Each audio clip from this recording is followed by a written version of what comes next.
आपका नाम क्या है? आदर्श कुमार ओझा। किस क्लास में पढ़ते हो? 9th। आपका 10th क्लास का पढ़ाई स्टार्ट हो चुका है? हाँ। हिस्ट्री का चैप्टर 1 भी कंप्लीट हो चुका है। हाँ। तो चैप्टर 1 हिस्ट्री चैप्टर 1 से हम आपसे कुछ सवाल करने जा रहे हैं, क्वेश्चन पूछने जा रहे हैं। पूछ सकते हैं? हम्म। बताइए, ऑस्ट्रिया किस महादेश में है? यूरोप।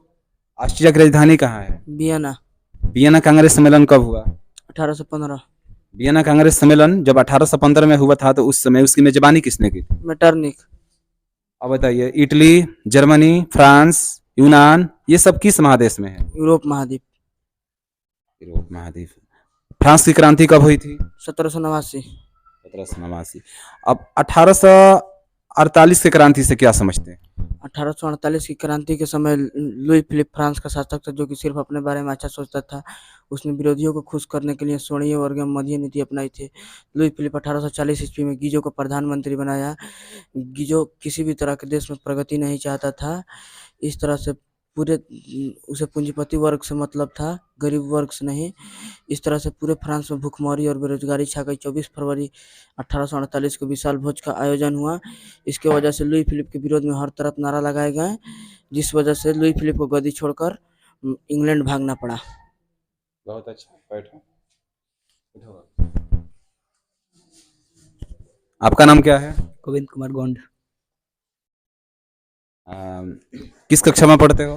9th। हम आपसे हिस्ट्री से कुछ सवाल करने जा रहे हैं, कर सकते हैं? जी। तुम 1830 की क्रांति के बारे में बताओ। इसने 1848 की क्रांति के बारे में बताया है। हम आपसे 1830 की क्रांति के बारे में जानना चाहते हैं। 1830 की क्रांति से हम यह समझते हैं कि 1830 की क्रांति के समय फ्रांस का संसद 50-10 था। वो एक ध्रुव प्रतिक्रियावादी था। वो नहीं चाहता था कि फ्रांस में एकता कायम हो। ये सिर्फ यही चाहता था कि फ्रांस के लोग अलग अलग रहे, जिसके कारण उसने पोलिकोरे को प्रधानमंत्री बनाया। और फ्रांस का जनता चाहती थी कि फ्रांस में लोकतंत्र पुनः प्राप्ति हो, राजतंत्र नहीं, जिसके कारण 50-10 का खिलाफ आंदोलन करना शुरू किया। और 50-10 का घर के चारों तरफ से घेर लिया गया, और जैसे तैसे करके 50-10 ब्रिटेन भागना पड़ा। बहुत अच्छा, बैठो।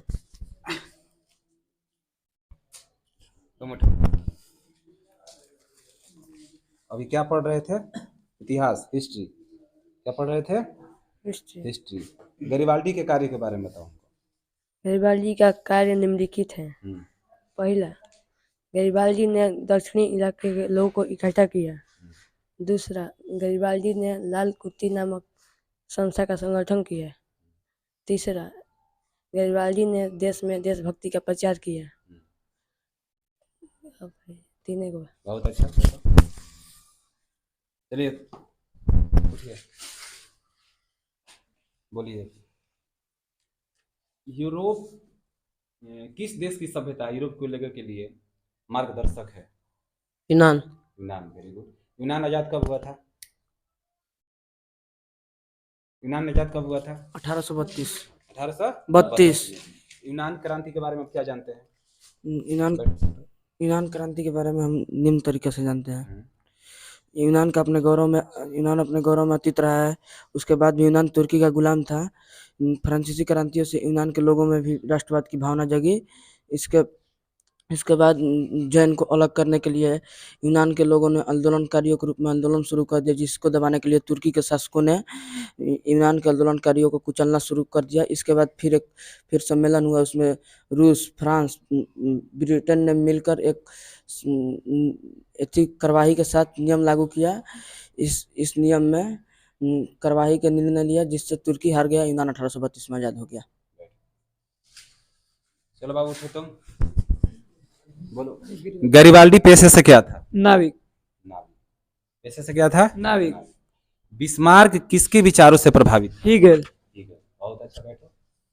तो हम आपको बता रहे हैं कि हमारा ऑफलाइन क्लास चलता है, ऑफलाइन कोचिंग चलता है। बिहिया से 10 किलोमीटर नॉर्थ में उत्तर साइड में करजा गांव है, करजा उमरावगंज।